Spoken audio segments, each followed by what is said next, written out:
আজকে হবে পনিরের রেসিপি।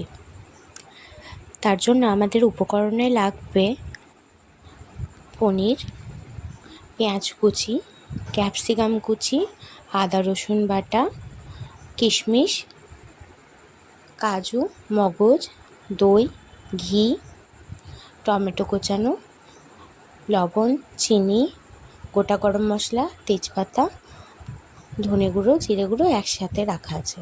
প্রথমে কড়াইয়ে ঘিটা দিয়ে তাতে পনিরগুলো স্কোয়ার করে কেটে নিয়ে ভালো করে ভেজে নিতে হবে। এপিট ওপিট করে ভালো করে ভাজা হয়ে গেলে পনিরগুলো গরম দুধের মধ্যে একটু ডুবিয়ে রাখতে হবে, তাহলে পনিরগুলো নরম হবে, খেতেও সুস্বাদু হবে। এবার কড়াইয়ে যে তেলটা আছে সেই তেলের মধ্যে গোটা গরম মশলা, তেজপাতা দিয়ে দিতে হবে। এরপর ক্যাপসিকাম কোচানো, পেঁয়াজ কোচানো দিয়ে ভালো করে একটু নেড়ে তার উপর এবারে দিয়ে দিতে হবে আদা বাটা, রসুন বাটা, টমেটো কোচানো এবং জিরে ধনে গুঁড়োটা।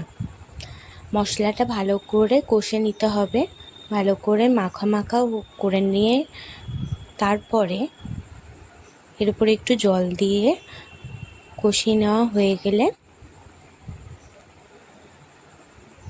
এবার পনিরটা দিয়ে দিতে হবে দুধ সহ।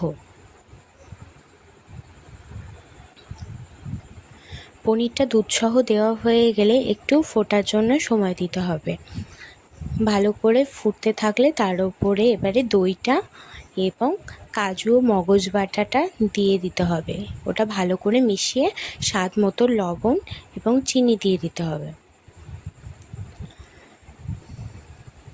নামানোর আগে একটু কসুরি মেথি এবং গরম মশলা গুঁড়ো ছিটিয়ে দিলেই তৈরি হয়ে যাবে আজকের পনিরের এই সুস্বাদু রেসিপি। ভালো লাগলে অবশ্যই সাবস্ক্রাইব করতে ভুলবেন না।